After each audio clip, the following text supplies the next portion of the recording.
Assalamualaikum warahmatullahi wabarakatuh. Okay, apa khabar semua? Khabar baik? Alright, so musim corona ni, make sure jangan keluar rumah, sentiasa basuh tangan, jaga diri elok. Okay, hari ni saya nak ajar chapter baru iaitu chapter penyelesaian segitiga ataupun dalam bahasa Inggeris dia solution of triangle. Okay, so dekat dalam bab ni kita ada dua petua iaitu petua sin dan juga petua cosine.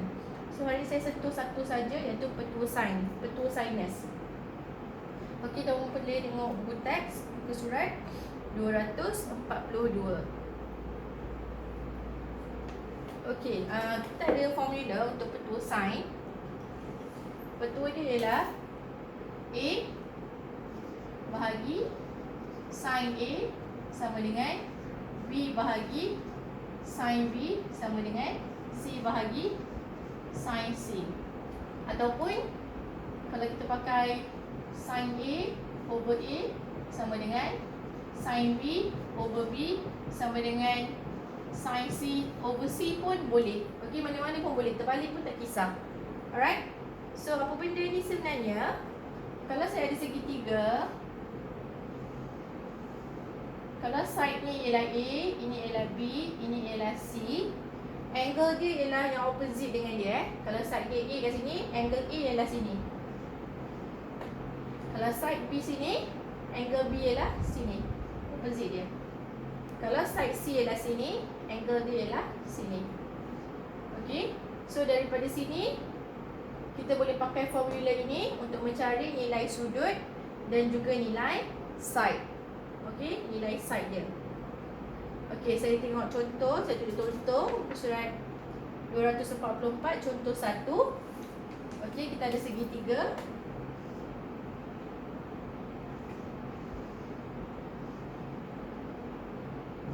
D E F. Okey. So kalau angle sini ialah E, side dia ialah sini E. Angle F ialah sini, so side F ialah sini. Angle D ialah sini, side D ialah sini. Okey. So dari sini kita boleh cakap D bahagi sin D sama dengan E bahagi sin E sama dengan F bahagi sin F. Okey. Ataupun contoh lagi satu, kita ada segitiga H J K. So kalau angle K kat sini, side K ialah sini. Kalau angle J kat sini, side J ialah sini. Angle H ialah sini, side H ialah sini.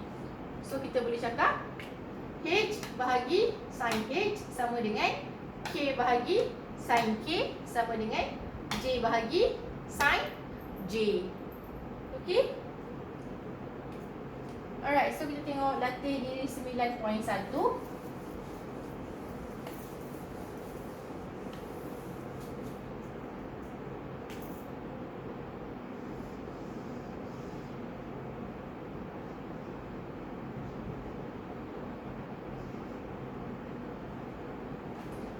Okay, so angle Q sini, so ini ialah side Q.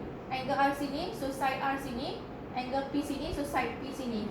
So kita boleh cakap P bahagi sin P sama dengan R bahagi sin R sama dengan Q bahagi sin Q. Okey, semua jelas Okey, sekarang saya nak ajar menyelesaikan segitiga melibatkan petua sin. Sin rule. Okey. So cari nilai X dalam segitiga yang berikut. So saya ada segitiga. Sini 80 darjah, 48 darjah. Ini X nak cari. Ini 14.3. Okey, R P Q. Okey, saya nak side ini. Angle dia ialah ini. Saya ada side ini, saya ada angle di sini. Okey, so saya boleh buat 14.3 bahagi sin, angle dia opposite dia 80 sama dengan X bahagi angle kita ialah sin 48. Okey, so pindah ini pergi sini. So kita dapat X sama dengan, tekan saja kalkulator, 14.3 bahagi sin 80 kali sin 48. So kita dapat 19.41. Saya kira balik. 14.3 bahagi sin 80 kali sin 48. Sorry, saya dapat 10.791 ataupun 10.79 pun boleh. At least for significant figures. Okay.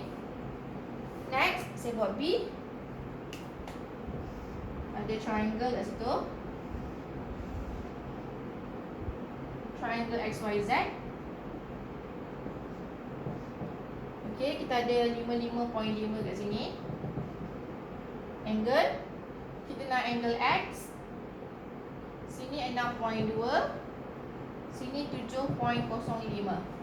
Okay, so ini angle opposite dia lah X. So 7.05 bahagi sin X sama dengan 6.2 bahagi sin 55.5. Boleh? So sin X sama dengan, ni saya pindah sini. So ni saya pindah sini, 7.05 kali sin 55.5 bahagi 6.2. So kita dapat 0.9371. So nak cari X, kamu tekan shift, tekan sin, tekan A and S ni, answer. Terus enter. So kita dapat 69.57. 69.57. Siap? Boleh semua? Okey, saya tunjuk contoh lagi satu. Saya buat latih diri 9.2. Nombor, saya buat 1B. Saya buat 1B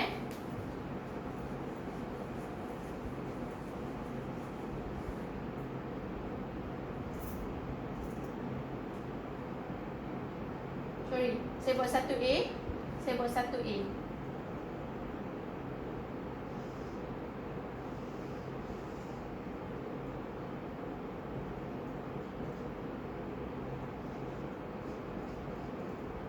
Okey, kita ada 55 darjah. Kita ada side dia ialah M. And then sini 78 darjah. Side dia ialah 6.7. Dia suruh cari nilai M. M ni ialah side. Angle dia ialah 55. So M bahagi sin 55 sama dengan 6.7 bahagi angle dia sin 78. So pindah je lah. Pindah sini. Jadi 6.7 bahagi sin 78 kali sin 55. So kita dapat 5.611.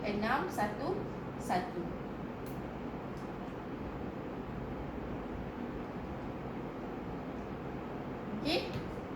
Alright, yang lain latihan kamu boleh buat sendiri. Saya nak ke contoh 3.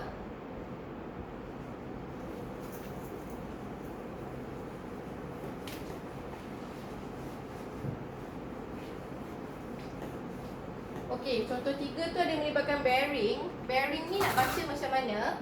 Okey, kalau kita ada kompas, ini ialah utara utara. So bearing ni kita akan baca dia daripada yang utara ni ke sini.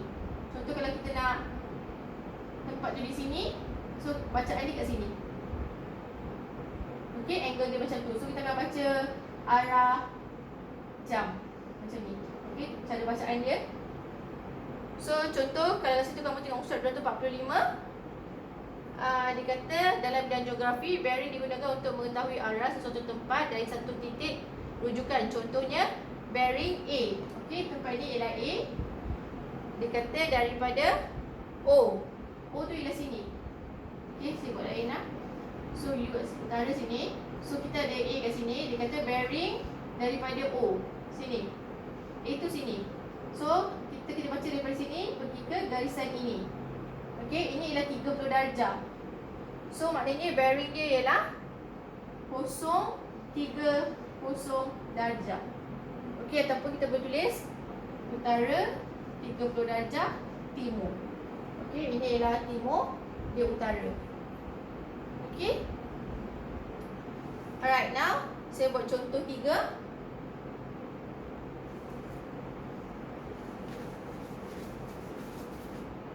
Pelajar di bawah menunjukkan kedudukan rumah Kristina, rumah Ron dan sebuah pejabat pos. Okey. So kita ada triangle kat situ. Okey, ini utara. Okey, ini pejabat pos. Ini rumah Kristina. Ini ialah rumah Ron.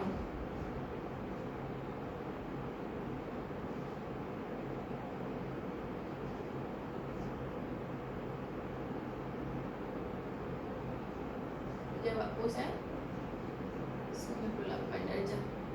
Okey. So kita ada kat sini 9.4 kilometer.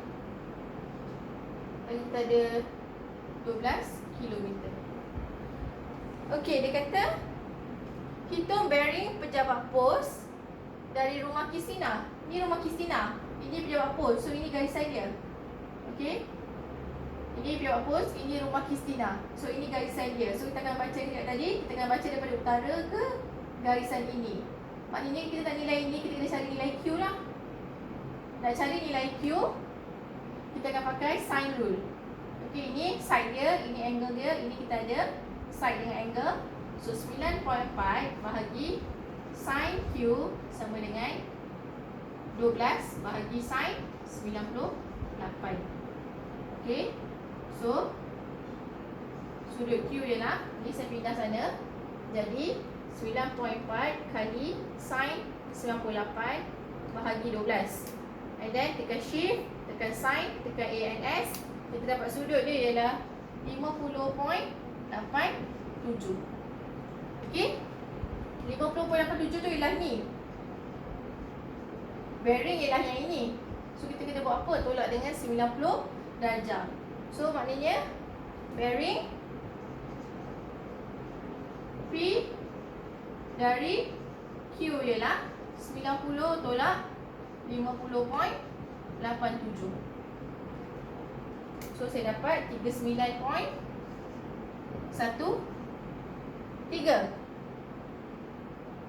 So maknanya nak cara tulis bearing tadi macam mana? 0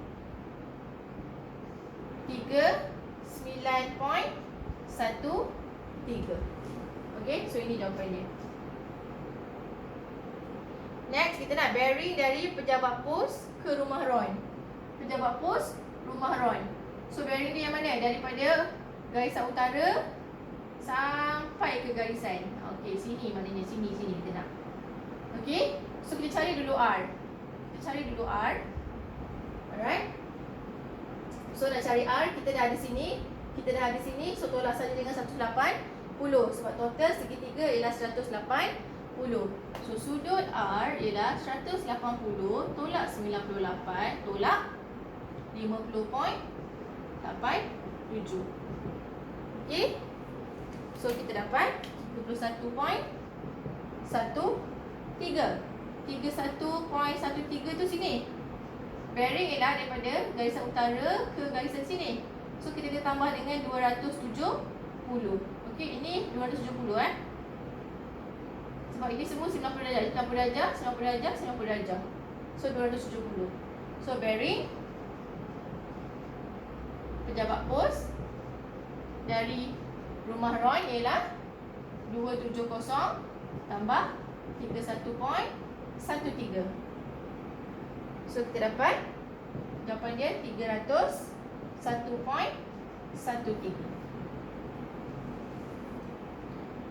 Semua jelas? Okey. Alright, kamu boleh buat latih diri 9.2. Now saya nak buat menentukan kewujudan dan menyelesaikan masalah kes berambiguity. Okey. Ambiguous case ataupun ini ialah kes yang kita tak clear, yang kita tak jelas segitiga dia bentuk macam mana. Okey, contoh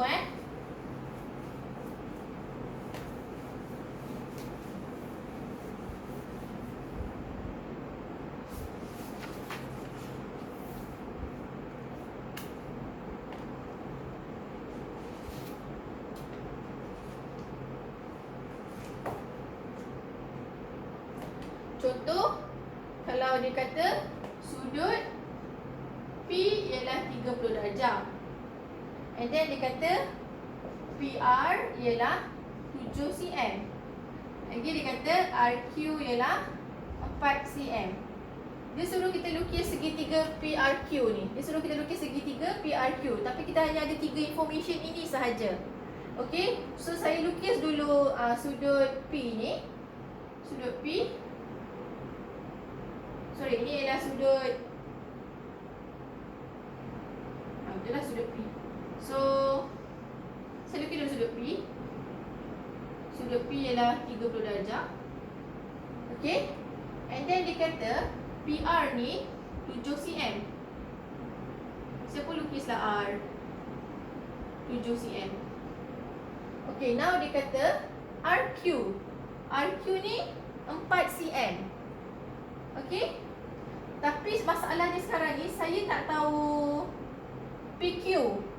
PQ tak tahu berapa. Kita just tahu RQ. RQ ialah 4 cm. PQ tak ada information. So saya boleh tulis RQ tu saya boleh buat kat sini. Ini ialah 4 cm. Ataupun saya boleh buat RQ tu dekat sini. Pun 4 cm. Sebab kita tak tahu panjang PQ. Faham tak? Inilah ambiguous case. Inilah dia yang dinamakan sebagai case ambiguity. Maknanya ada dua segitiga yang kita boleh lukis. Sama ada segitiga tu bentuk dia begini, sudut P 30 darjah, ini 7 cm PR, dan ini RQ 4 cm. Ataupun saya boleh lukis ini 30 darjah P, ini R, ini 7 cm, ini 4 cm juga. Ini ialah Q. Tapi yang membezakan dia ialah panjang PQ. Panjang PQ ni nilai dia berbeza. Tapi kita tak tahu berapa sebab kita tak ada information. Maknanya ada dua segitiga yang kita boleh lukis. Sama ada ini ataupun ini, depends on panjang PQ. Are you okay? Ini yang dinamakan sebagai case ambiguity. Case yang tak clear, information dia tak clear. Okay?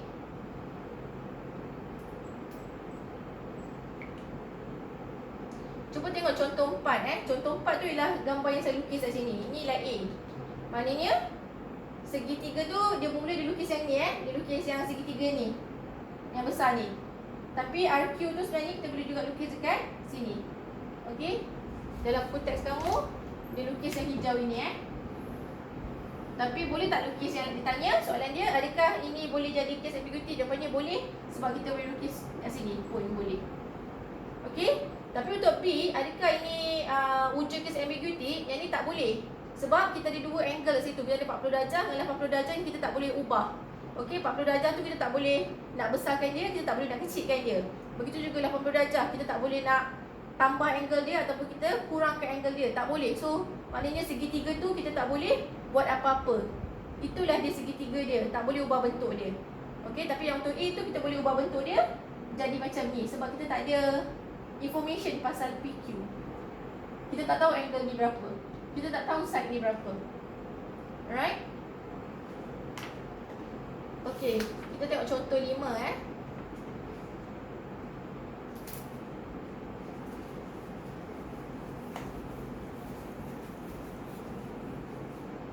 Dalam segitiga ABC, dia kata BAC 40 darjah, AB 20 darjah, BC 14 darjah. Hitungkan nilai-nilai yang mungkin bagi angle C dan angle B. Okey. So saya lukis dulu. Kita ada angle BAC, BAC 40 darjah. Okey. Lepas tu dia kata AB 20 cm, BC 14. Tapi tak tahu AC ni berapa. So AC ni nak lukis berapa panjang, dah stop dekat mana, tak tahu. Kita just tahu BC 14. Okay. So saya boleh lukis kat sini 14, ataupun saya boleh lukis kat sini 14. Sekejap saya kira sikit lah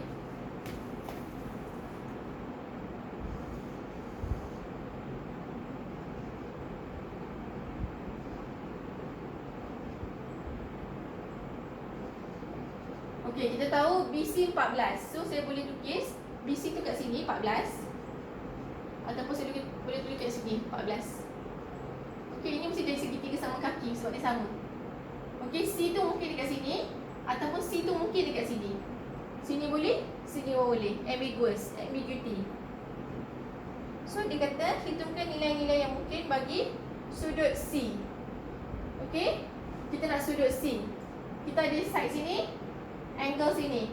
Side sini, angle sini boleh cari ataupun angle sini, bergantung pada C kita kat sini ataupun dekat sini. Saya cari dekat sini. Okey, so 14 bahagi sin 40 darjah sama dengan 20 per sin. Ini saya tulis sebagai C2 saya dah cari sini. So angle C2 ialah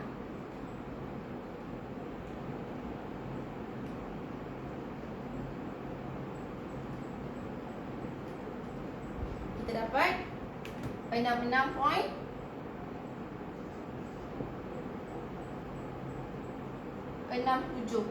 Okey. Dalam buku dapat 68, tak apa, ada ralat sedikit, tak ada masalah. Okey, so bila kita dah di sini, ini adalah segitiga. Dia kata cari nilai-nilai yang mungkin bagi angle C. Ini nilai yang pertama, tapi dia mungkin juga kat sini. So kita cari juga nilai kat sini. Okey, bila kita dah di sini, nilai sini akan sama dengan nilai sini sebab dia segitiga sama kaki. So dah dapat sini macam mana? 180 tolakkan dengan sini. Sini sama dengan sini. So maknanya angle C1 ialah 180 tolak 66.67. So kita dapat 113.33. So nilai angle C yang mungkin ialah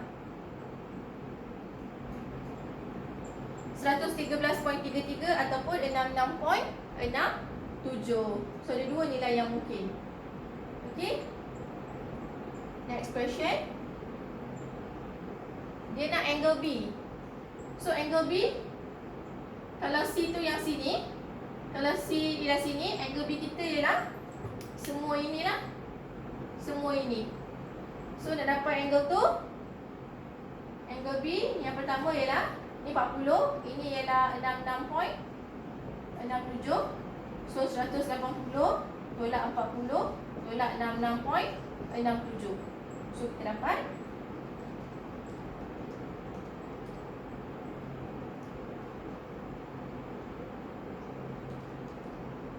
73.33. Okey, itu kalau C dekat sini. Kalau C dia dekat sini, angle B kita ialah yang kecil ini. Okey, so maknanya angle B kita 180 tolak 40 tolak 113.33. So kita dapat 26.67. So dua angle B yang mungkin ini atau ini. Dua angle C yang mungkin ini atau ini. Okey.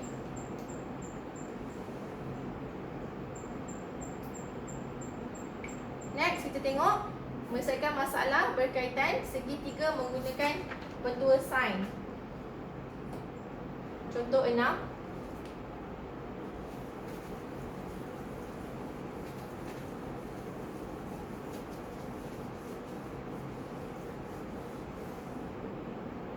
Azian dan Christine berdiri menghadap sebatang tiang. Bendera seperti dalam raja. Sudut dongak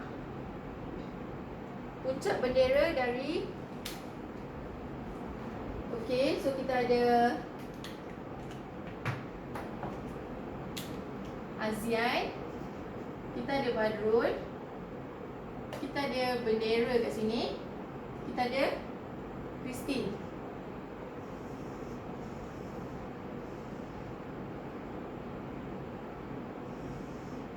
Okey. So dia kata sudut dongak puncak bendera dari Azian ialah 36 darjah. Maknanya Azian pandang bendera. Azian pandang bendera. Bendera ialah sini. Azian pandang bendera 36 darjah. Manakala sudut dongak puncak bendera dari Christine ialah 50 darjah. Christine pandang bendera 50 darjah. Badrul berdiri di sebelah kiri tiang bendera dan sudut dengan puncak bendera darinya adalah sama dengan Christine. Badrul pandang bendera sama dengan Christine, maknanya 50 darjah. Okey.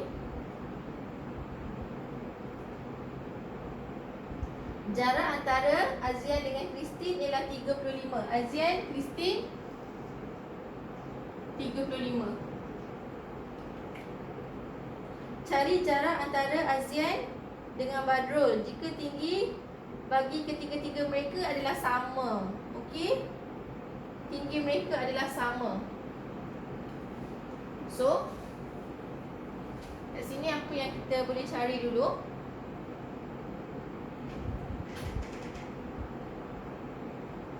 Okey, kita boleh cari katalah ini saya namakan sebagai D.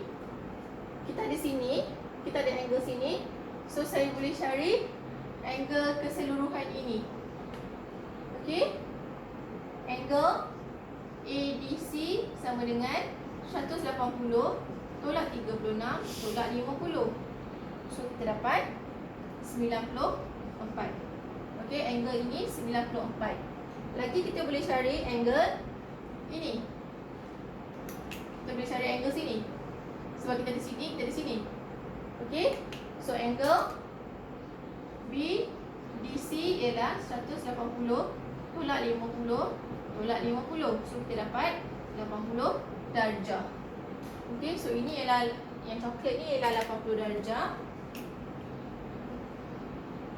Okey, so yang kecil ini ialah 14 darjah.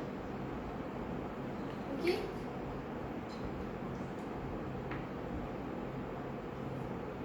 So kita nak apa tadi?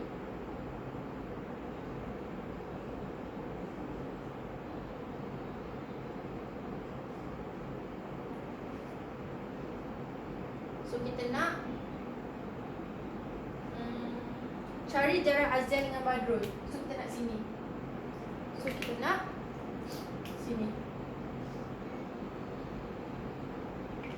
Okey, so apa saya boleh cari?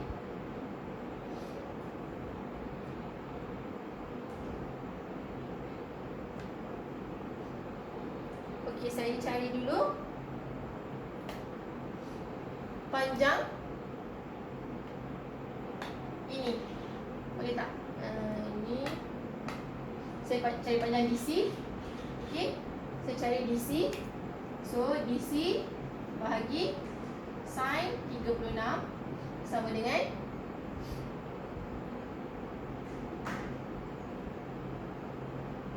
sekejap ya.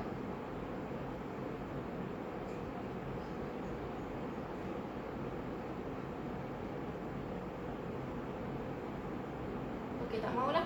Saya sekarang ni kita nak ini. So saya cari ni. Saya cari AD. Saya cari AD So AD bahagi sin AD sin 50 sama dengan kita ada side sini. So guna angle semua sini. So 35 bahagi sin 94. So AD ialah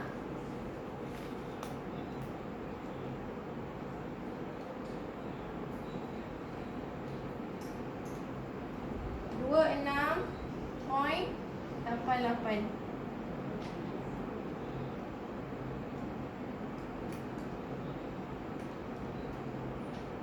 Okey, bila so kita dah ada 26.88. Okey, kita boleh dapat angle sini Angle sini ialah 130. 180 tolak 50 pasal 30. So kita ada ini. Kita ada ini. Kita ada angle 14, so kita boleh cari AB. Okey. So AB bahagi sin 14 darjah sama dengan 26.88 bahagi sin 130. So AB sama dengan